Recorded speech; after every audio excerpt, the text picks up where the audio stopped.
Assalamualaikum warahmatullahi wabarakatuh. Waalaikumsalam warahmatullahi wabarakatuh. Bismillahirrahmanirrahim.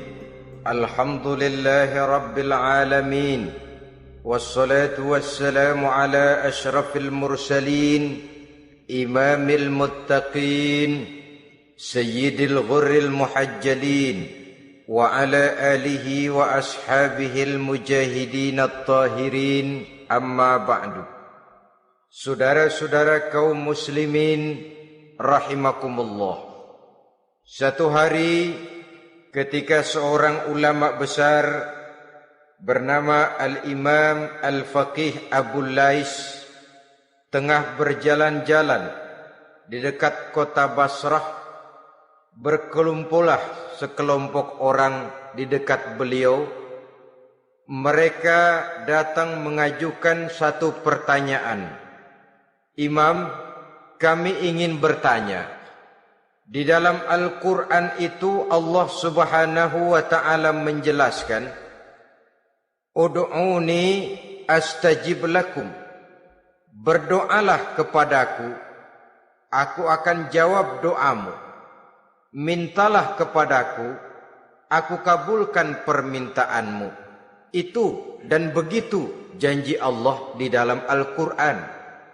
Kami, kata orang-orang tadi, sudah lama berdoa kepada Allah.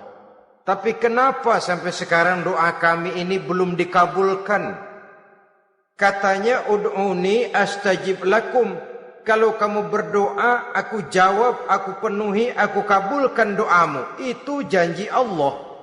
Kami sudah lama berdoa pagi, sore, siang, malam. Nyatanya sampai sekarang doa kami belum dikabul-kabulkan. Ini bagaimana? Apa ayat Quran salah? Apa Tuhan lagi lempengan gak denger?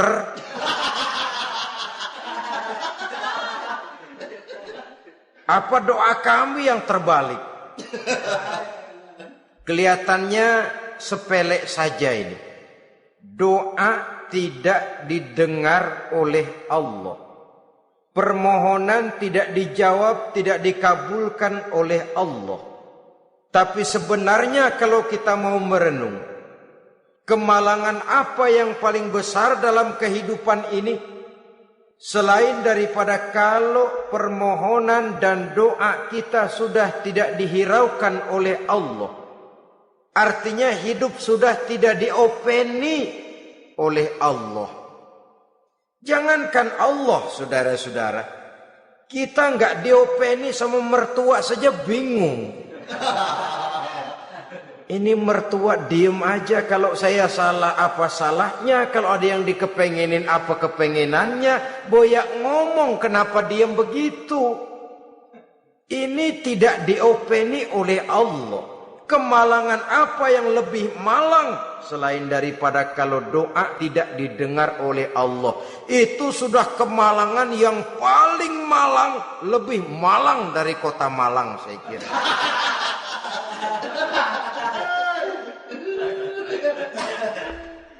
Menghadapi pertanyaan ini, Imam Al-Faqih Abu Lais senyum. Lalu beliau berkata, tuan-tuan, tahu kenapa doa tuan-tuan tidak dijawab? Permohonan tidak dikabulkan? Allah sudah tidak memperdulikan tuan-tuan ini? Kami tidak tahu, Imam, maka kami bertanya. Begini, hati tuan-tuan itu mati. Dari hati yang mati, channel tidak nyambung kepada Allah. Dari channel yang putus tidak ada getaran strom, bagaimana akan timbul gejala?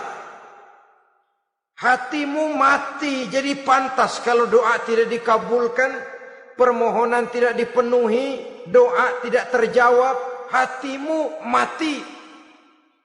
Saudara-saudara kaum muslimin, dari hati yang mati ini, getaran tidak akan sampai ke hadratullah azza wa jalla.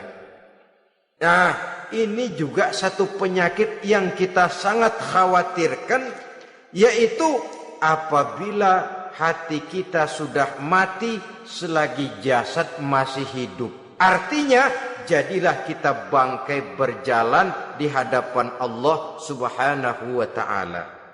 Sementara kita sangat disibukkan dengan menggali berbagai macam jenis obat penangkal penyakit zahir, dan kita kurang perhatian untuk mencari obat penangkal penyakit batin yang kalau diserang penyakitnya menghancurkan kehidupan abadi di akhirat nanti. Perkembangan ilmu kedokteran nyata benar diikuti dengan perkembangan jenis-jenis penyakit. Makin maju ilmu kedokteran, makin modern penyakit. Ngerti juga rupanya itu penyakit. Dulu kita tidak kenal yang namanya AIDS. Kita tidak tahu yang namanya liver. Kita tidak kenal yang namanya stres. Paling yang banyak cika, masuk angin, dan sebagainya. Tapi baiklah. Penyakit-penyakit batin yang menyebabkan hati menjadi mati, dan dari hati yang mati doa tidak naik, tidak didengarkan oleh Allah Subhanahu wa ta'ala. Nah, kata orang-orang tadi, yang menyebabkan hati kami mati ini apa, Imam? Beliau menjawab, pertama, araftumullaha wa lam tu'tuhu haqqahu. Yang menyebabkan hatimu jadi mati, pertama, kamu kenal benar kepada Allah, tapi haknya untuk disembah, kewajibanmu untuk menyembah, tidak pernah kamu laksanakan. Bagaimana Allah tidak akan jauh dari kita kalau kita tidak akan mengadakan pendekatan kepadanya? Dan pendekatan kepada Allah hanya bisa kita tempuh melalui jalur kegiatan ritual ibadah. Allah akan terlalu jauh apabila kita hanya membicarakannya lewat filsafat dan renungan yang mendalam. Tapi Allah akan dekat dan terasa hadir dalam hidup apabila kita dekati Ia dengan pelaksanaan ibadah kepadanya. Kamu kenal Allah, tapi hakmu untuk menyembah, kewajibanmu untuk menyembah, haknya untuk disembah, tidak pernah kamu laksanakan. Kalau soal Allah kita kenal bukan main. Bahkan tidak hanya kita mengajarkan kenal juga kepada anak-anak kita. Kalau ditanya siapa pencipta matahari, bulan dan bintang? Allah. Siapa pencipta lautan, gunung, hutan belantara dan sungai-sungai? Allah. Siapa pencipta bumi, matahari dan sebagainya? Allah. Sembahyang apa enggak? Bagaimana nanti?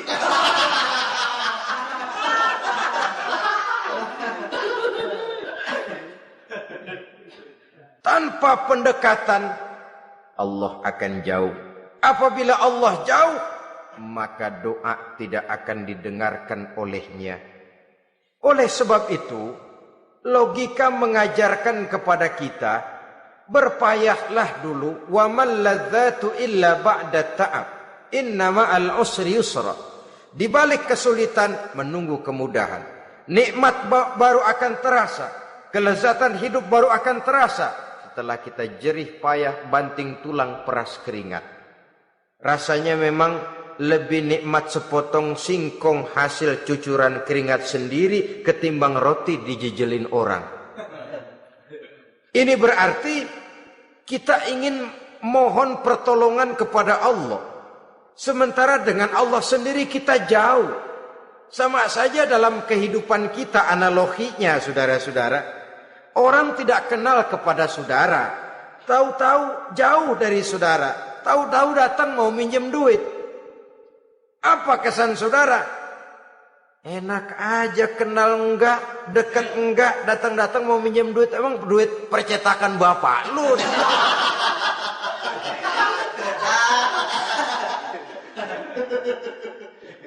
Sedangkan yang kita kenal, sedangkan yang kita bertemu tiap hari, sedangkan yang sering datang ke tempat kita, kalau satu saat dia pinjam duit, toh kita kadang-kadang masih mikir.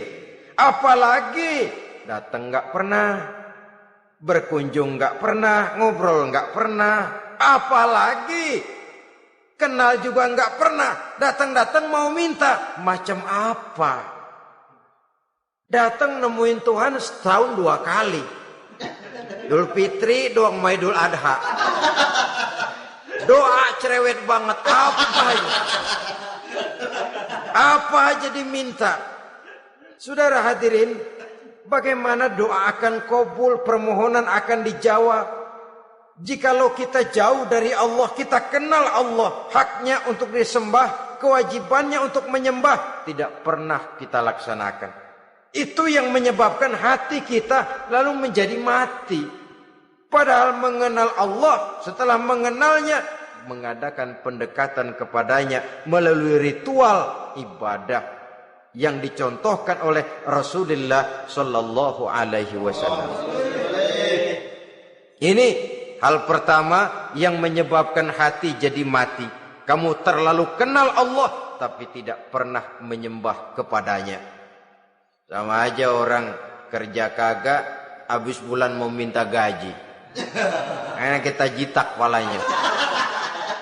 Macam apa? Kerja enggak, tahu-tahu datang mau minta gaji. Kerja dulu yang baik, habis bulan baru. Enggak diminta pun memang sudah ada jatahnya. Ibadah dulu kita kepada Allah. Soal Allah memberikan karunia kepada kita, itu hak Allah. Apabila kita dekat dengannya, ibadah yang kita laksanakan benar, karunia itu akan datang kepada kita. Saudara-saudara, yang kedua yang menyebabkan hati jadi mati, qara'tumul Qur'an walam ta'malu bih. Kamu baca Al-Qur'an tapi ajarannya tidak pernah kamu amalkan. Kamu baca Quran tapi isinya kamu injak-injak. Sehingga ada peringatan dari Rasul sallallahu alaihi wasallam. Beliau bersabda, "Iza azzamat ummatid dunya wa fi riwayatin dinaron wa dirhaman nuzi'at minha haibatul Islam. Wa iza turikatil amru bil ma'rufi wan nahyu 'anil munkari hurimat 'alaihim barakatul wahyi wa iza tasabat ummati saqatat min 'ainillah." 3 peringatan keras tapi yang merupakan gejala penyakit kita umat Islam diperingatkan oleh nabi kita. Pertama, iza azzamat ummatid dunya. Apabila umatku telah terlalu mengagung-agungkan dunia, apabila umatku telah jatuh menjadi umat yang materialistis, segalanya diukur dari sudut keduniaan saja, nuzi'at minha haibatul Islam, maka akan dicabutlah dari mereka kehebatan agama Islam. Hilang kehebatan Islam apabila kita jatuh menjadi umat pengagung dunia, penyembah materi. Nilai kita, keberadaan kita tidak dihargai orang lain. Orang memandang kita remeh saja. Orang Islam gak ada apa-apanya, bayar aja. Bisa dibeli, bisa diatur, bisa dikerjain, garap saja. Nuzi'at minha haibatul Islam, hilang dari mereka kehebatan Islam ini. Kenapa? Mereka telah mengagungkan dunia dan menjadikannya sebagai tujuan.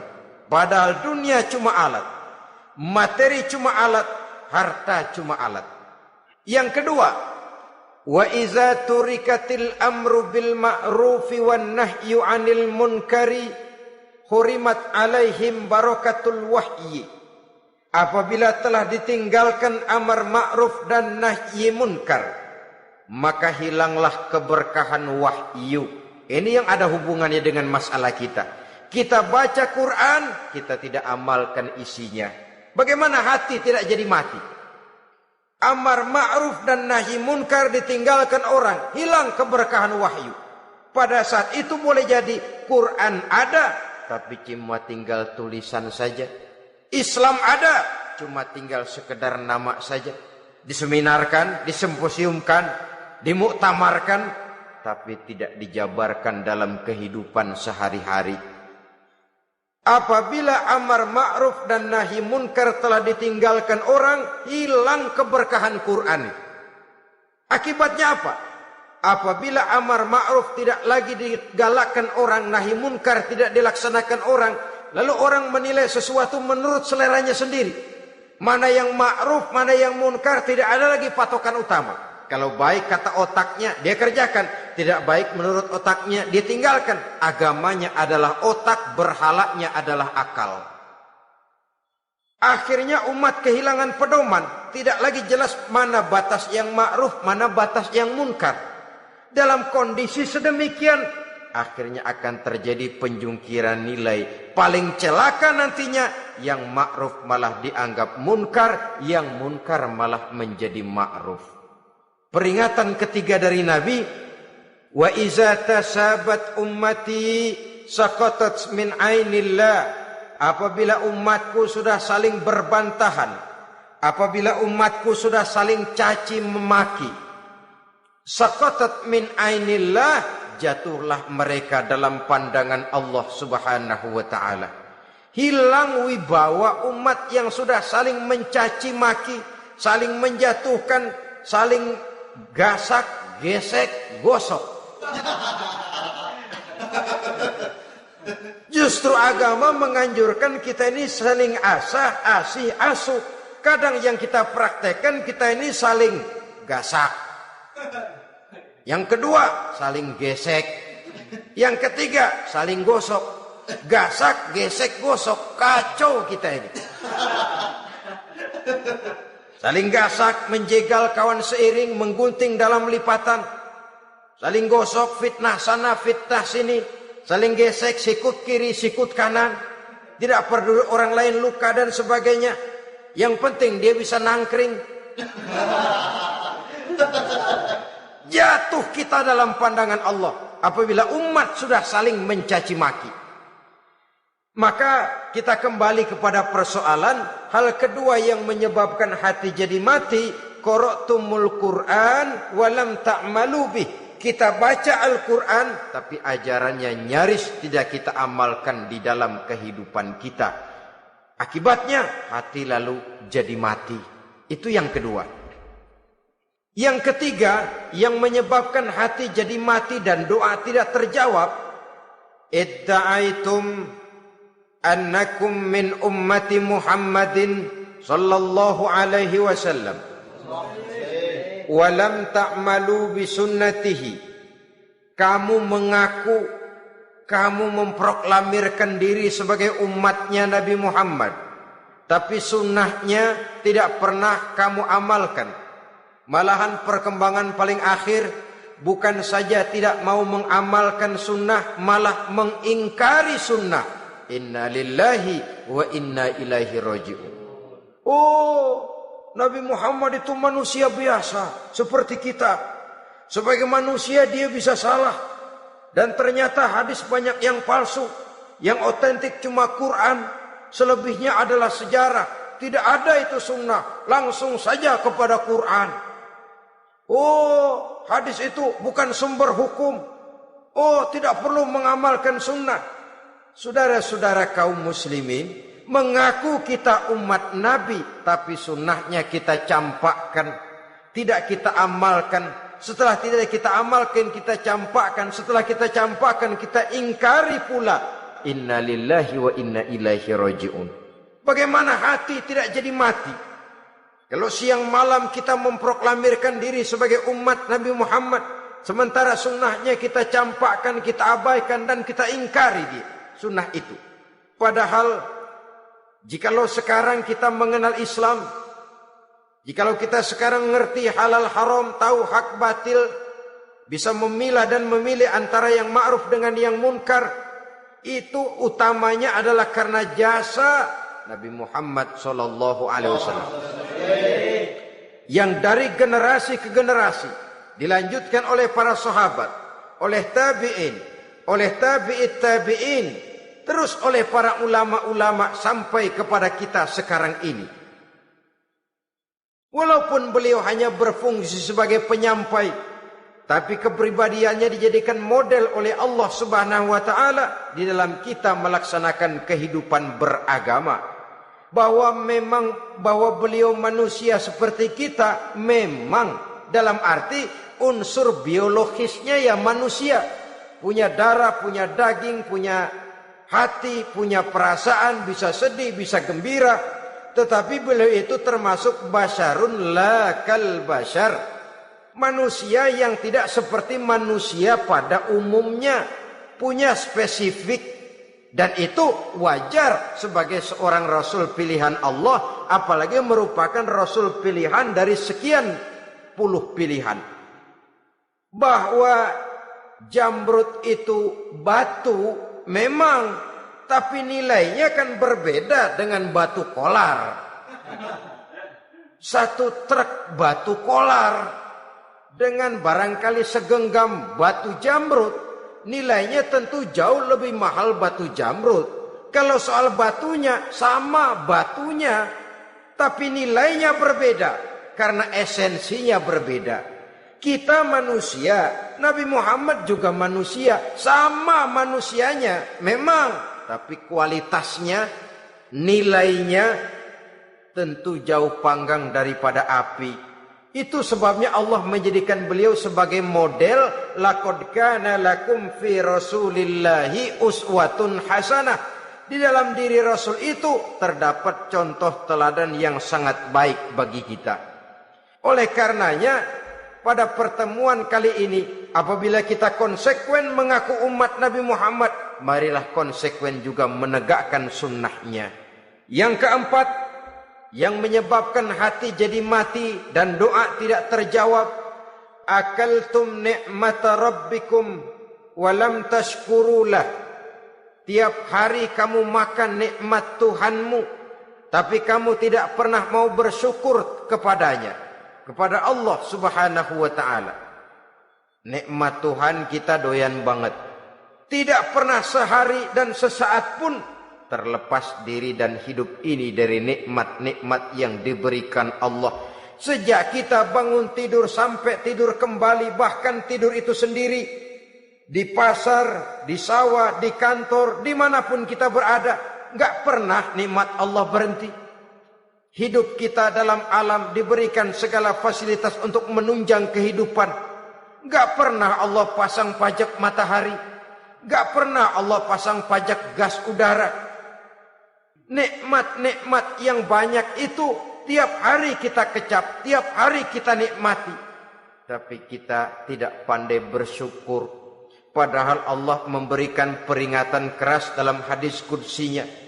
Man lam yashkur ala na'mai wa lam yasbir ala balai falyakhruj min tahti samai wal yatlub rabban siwaya. Siapa yang tidak mau bersyukur terhadap nikmat yang aku berikan kepadanya dan tidak mau bersabar terhadap ujian yang aku berikan kepadanya, silahkan keluar saja dari kolong langit ini dan cari Tuhan selain aku. Diusir oleh Allah.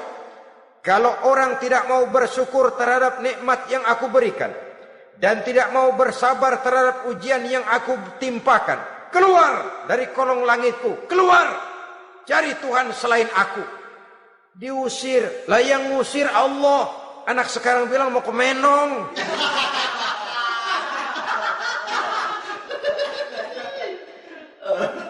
Kalau diusir kita dari Jakarta, masih bisa pindah ke Bandung.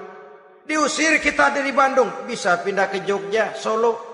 Diusir kita dari Indonesia, bisa pindah ke Singapura, Malaysia.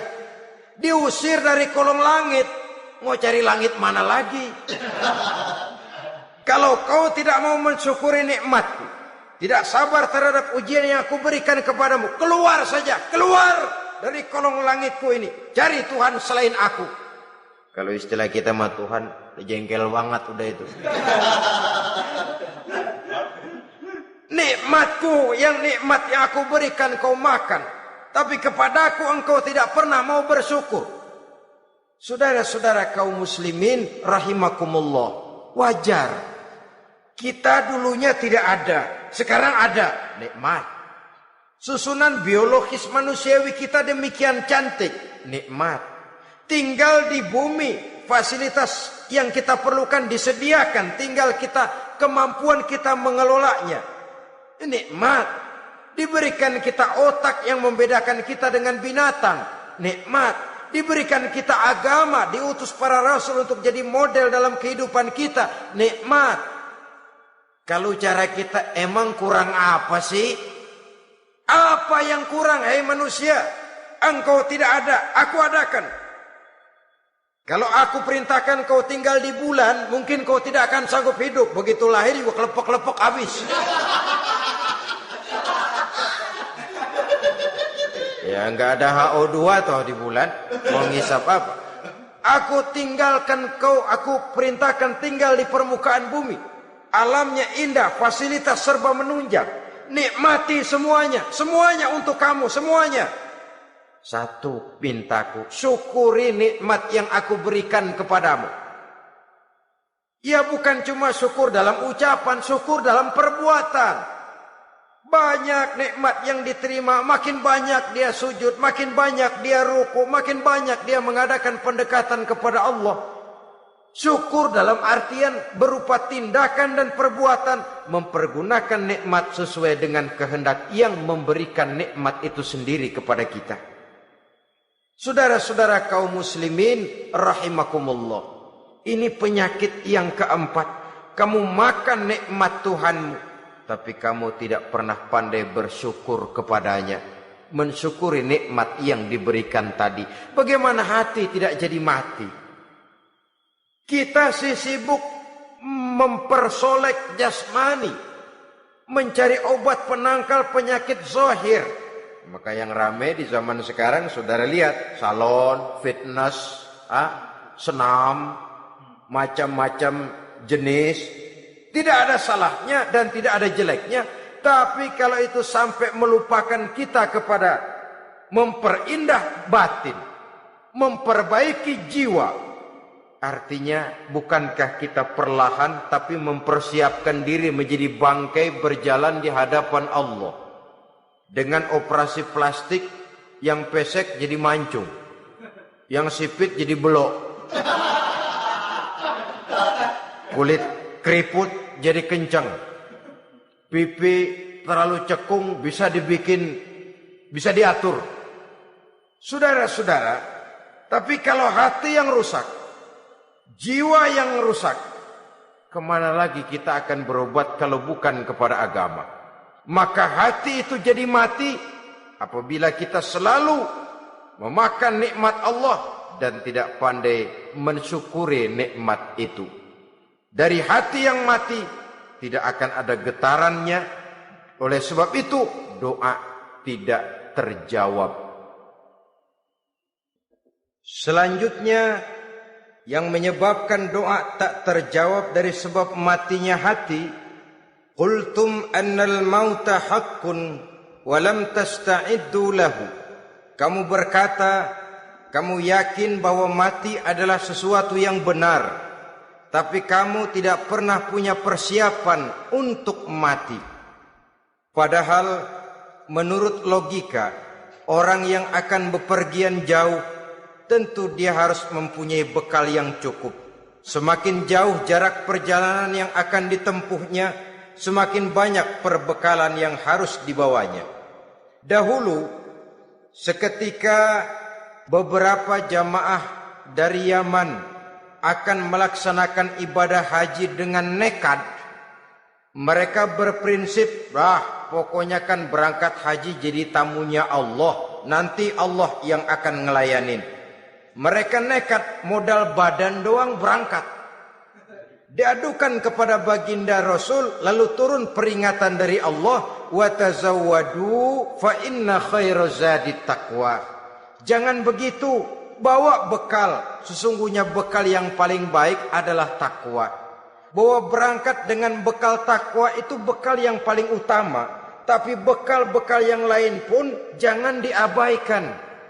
Kalau kita akan berangkat untuk tujuan yang baik, bekal yang paling utama memang takwa.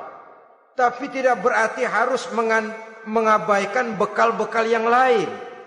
Begitulah, semakin jauh perjalanan yang akan kita tempuh, semakin banyak bekal yang harus kita hadapi.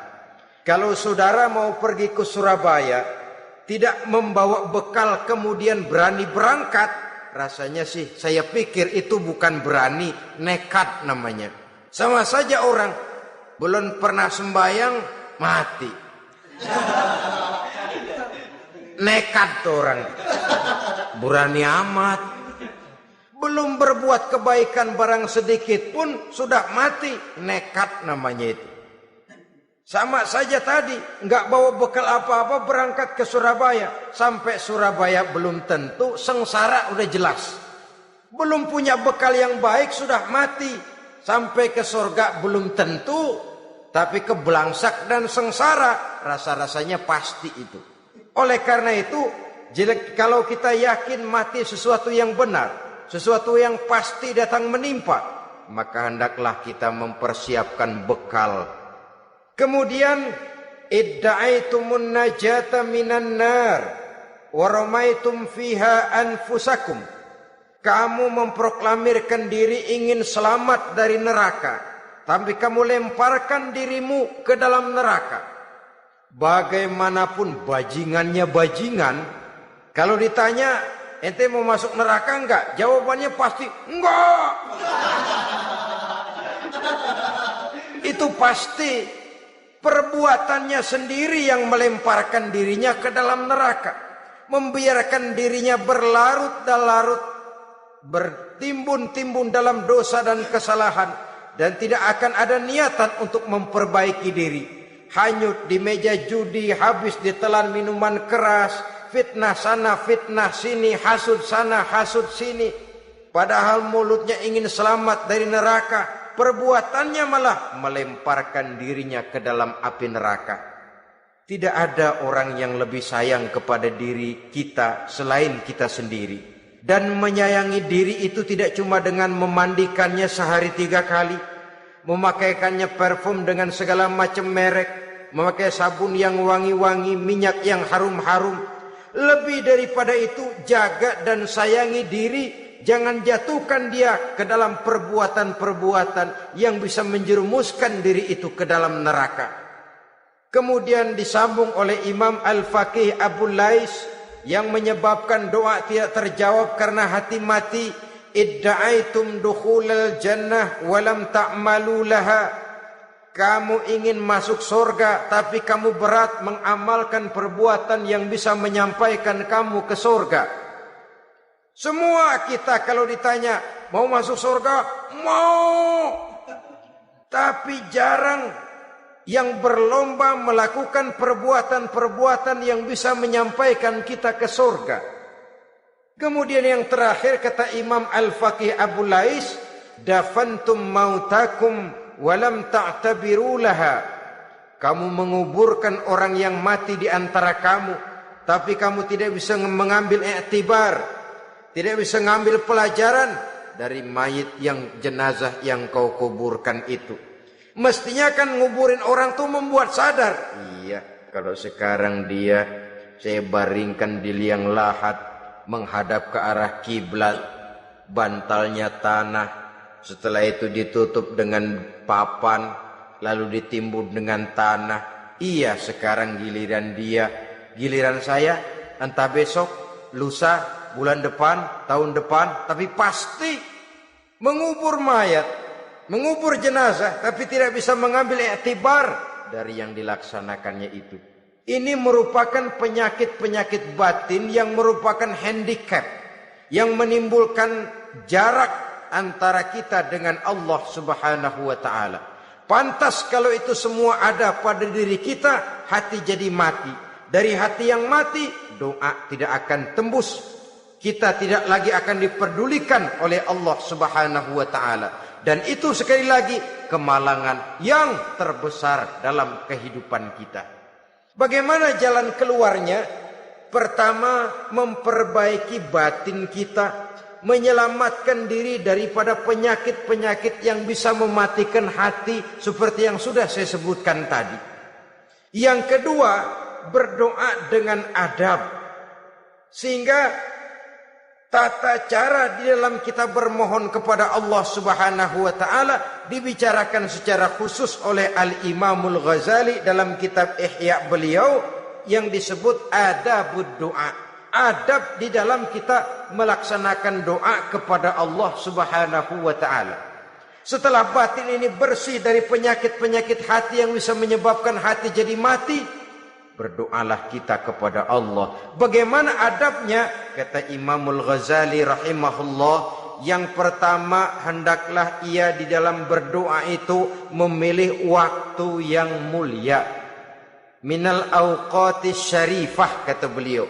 Memilih waktu-waktu yang punya nilai mulia. Ramadan dalam 1 tahun, Jumat dalam tiap minggu, sepertiga malam yang akhir pada setiap hari. Waktu-waktu yang punya nilai mulia. Walaupun misalnya saudara berdoa pada hari Kamis, tidak ada halangannya Allah mau kabulkan. Ini tidak berarti bahwa kalau sudah berdoa hari Jumat lalu hari Kamis tidak mau berdoa, tidak.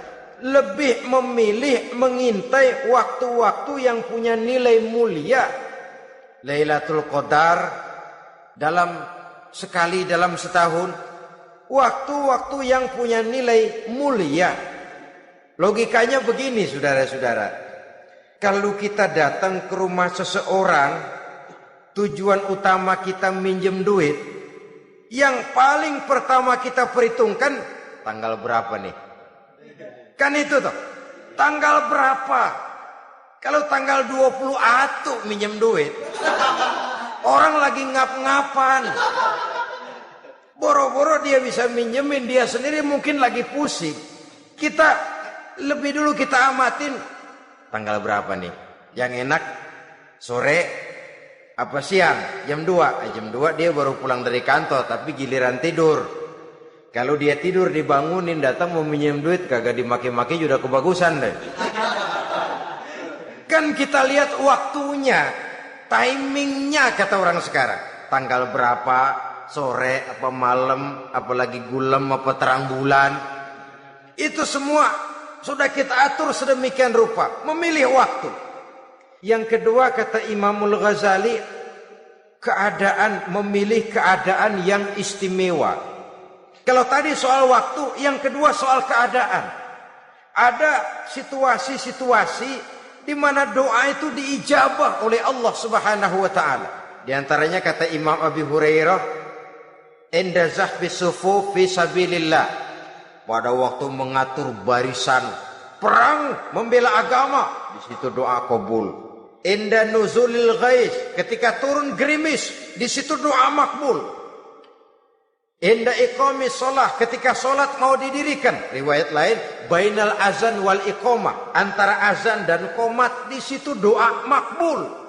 Itu memilih keadaan-keadaan. Kemudian yang ketiga kata beliau, berdoa menghadap kiblat. Ya, apa kalau doa madhab mudik Tuhan kagak tahu? Tahu. Tuhan gak dengar? Dengar, cuma lebih etis. Lebih etis kalau kita berdoa menghadap ke arah kiblat. Saudara-saudara kaum muslimin rahimakumullah. Yang keempat, hifdzus shaut, menyederhanakan suara. Tidak terlalu keras, juga tidak terdengar orang lain, apalagi kalau doa kita diaminkan oleh orang lain. Tidak usah terlalu keras. Kenapa? Karena Allah yang kita meminta kepadanya bukan zat yang tuli, bukan zat yang buta, bukan zat yang tidak dengar, bahkan Dia Maha dengar. Juga tidak terlalu seperti orang berbisik-bisik, apalagi kalau doanya doa bersama-sama. Tapi kadang-kadang terdorong oleh husnuzon dari para makmum saja. Tidak peduli apa yang dibaca oleh imam, yang kedengaran cuma amin aja gerengan. Amin, amin, amin, amin, amin, amin.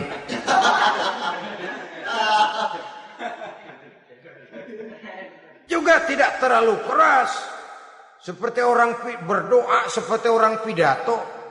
Saudara-saudara kaum muslimin rahimakumullah. Yang kelima, alla yatakallafa saja' fid du'a. Dalam berdoa, kalau istilah kita, jangan nyelongcong. Saja' suja' ini menunjukkan sikap berani kepada Allah. Misalnya ada orang berdoa, ya Allah ampunilah saya kalau engkau mau. Kalau Allah mau. Kasihanilah saya ya Allah kalau engkau mau. Itu doa orang songong. Atau sama saja, ya Allah berilah saya rezeki dikit aja. Emang kenapa pakai begitu? Allah yatakallafa saja fid du'a.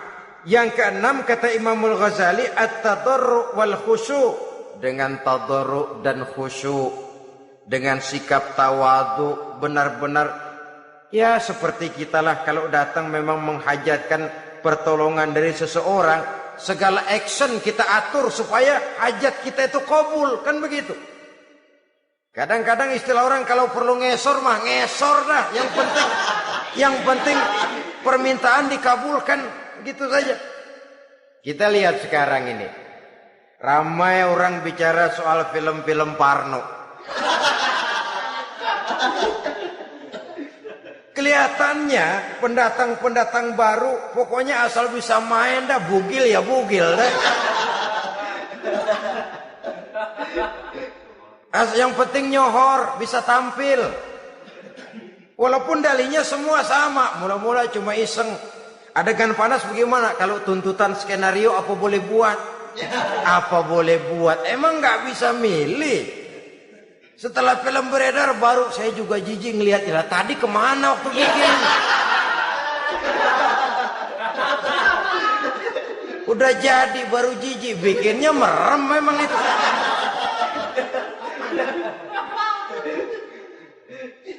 Tapi ada satu analogi, asal bisa main, asal bisa tampil di layar, apa saja jadi taruhan sudah. Bugil ya bugil dah, nggak soal dah. Pokoknya bisa main, tampil, nyohor, masuk koran. Udah seperti kata-kata orang Arab, bul ala zamzam fatu'raf. Kalau pengen terkenal kencingin sumur Zamzam. Artinya apa? Bikin yang aneh-aneh, yang orang nggak kerjain, ntar ngetop. Yang ngetop lempengan jeleknya. Sumur Zamzam dikencingin, kan nyohor itu. Sedunia orang kenal. Kenapa? Gila. Saudara-saudara kaum muslimin rahimakumullah, sangat kita sayangkan kalau lalu orang berlomba-lomba dengan cuma modal paha mulus, wajah cantik, dimauin apa saja mau lalu bisa tampil. Akibatnya yang jadi korban adalah anak-anak kita. Disuguhi tontonan-tontonan yang meracuni jiwa mereka. Walaupun akibatnya barangkali ya lain, seperti band orkes dengan film memang akibatnya tidak langsung ya. Kalau band orkes akibatnya langsung, dia bisa berantem di tempat lokasi. Film orang nonton tahu dia di tempat itu, bukan di tempat itu dia praktek, pulang jadi pikiran dia. Tadi serem ya, ntar kalau udah kesempatan kita praktek. Ntar ngancemnya itu yang gak enak. Tapi yang saya analogkan dengan persoalan kita, tingkah pola artis apapun dilakukan asal bisa main. Nah itu tuh, asal dapat kesempatan acting. Dalihnya ya tuntutan skenario lah, iseng lah, macem-macem lah. Tapi yang jelas satu target, saya harus dapat kesempatan main. Untuk sampai ke situ cara apa saja harus saya tempuh. Tidak peduli harus menginjak-injak norma dan budaya bangsa yang luhur. Tidak peduli harus bertentangan dengan kaidah agama. Tidak peduli hasilnya meracuni umat masyarakat, terutama generasi muda. Yang penting kan ngetop. Saudara-saudara, baiklah ya, itu soal lain. Tapi soal kita ialah at-tadarru wal khusyu'. Bermohon kepada Allah dengan tadarru', khusyuk dan tawadu. Seperti kalau kita mau bermohon kepada seseorang, kita merendahkan diri. Pak, saya memang orang gak mampu pak. Utang saya udah selebar kampung pak. Anak udah 16 seperempat. Apa saja kita meratap, menghibah, mengeluh, merintih. Ujungnya kan, yang penting gue minjem duit dapat dah. Gitu. Apa kayak diomongin, pokoknya pulang bawa duit, itu saja. Itu strategi manusiawi. Kalau ini kita adakan konteks, oh iya, kepada Allah lebih lagi kita tadarruk, khusyuk, tawadhu. Doa dengan tawadhu, sebab kita akan bermohon kepada yang serba maha. Menghadap ke arah kiblat, duduk bertafakur dengan khusyuk, tawadhu. Jangan doa sembari tolak pinggang.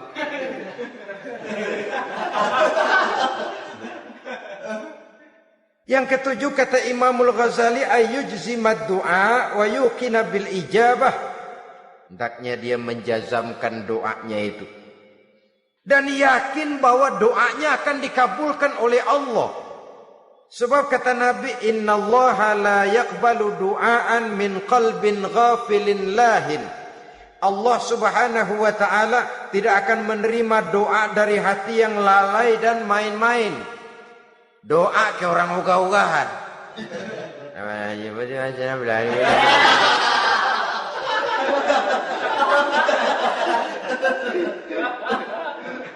Kali malaikat nyongok dong, lu minta apa lu?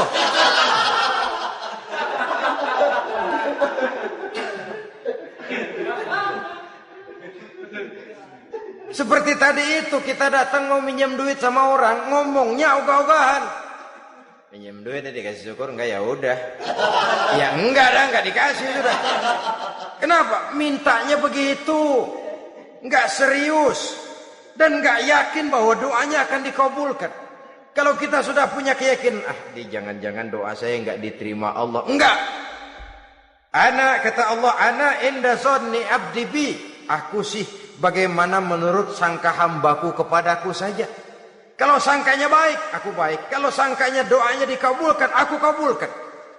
So itu doa harus dengan pasti dan harus dengan yakin doa itu akan dikabulkan dan meluruskan harapan, membenarkan cita-cita, meluruskan maksud apabila doa itu dikabulkan oleh Allah Subhanahu wa taala. Saudara-saudara, oleh karenanya jangan doa setengah hati. Jangan berdoa sambil main-main. Apalagi menghadap kiblat dengan dua tangan terangkat sebagaimana dicontohkan oleh Rasulullah sallallahu alaihi wasallam. Bahwa berdoa tanpa mengangkat kedua tangan pun Allah tahu. Allah dengar. Tapi kelihatannya kurang serius. Seolah-olah terserah ada Tuhan, mau dikasih ya kasih, enggak ya udah. Seolah-olah kita tidak serius dalam berdoa. Kemudian yang berikutnya kata Imamul Ghazali, ayyaftataha du'a bi dzikrillah fala yabda'u bi su'al. Hendaknya dia mulai berdoa itu dengan menyebut nama Allah, berzikir kepada Allah, fala yabda'u bi su'al, jangan langsung memulai dengan permintaan. Ini tata krama etisnya. Sama juga orang kirim surat, salam sejahtera kami haturkan, padahal mah nggak ada itu juga nggak apa-apa. Itu kan maksud mukaddimah saja. Besar harapan kami semoga Bapak dan keluarga di sini pun berada dalam keadaan sehat walafiat. Selanjutnya kami telah dengar dari berbagai teman tentang kedermawanan Bapak, tentang bantuan Bapak di berbagai bidang yang menyangkut sosial pendidikan. Sehubungan dengan itu maka kami bermaksud mengajukan permohonan. Baru masuk itu mah 15 kalimat kesonoin, urusan lain. Intinya sehubungan dengan itu kami bermaksud memohon kepada Bapak. Kita mulai, salam sejahtera kami haturkan, bersama ini pula kami, macam-macam lah. Sama juga seperti tadi itu, kita datang mau minjem duit, datang karena kita tahu datang habis bulan, malam terang bulan, udaranya sejuk, ngobrol lah kita, dapet teh, apa kabar Pak? Baik. Aduh Bapak sih, untung dah Pak, kayak pemurah lagi. Saya tahu Bapak banyak nyumbang di mana-mana, Diangon aja tuh orang diangon.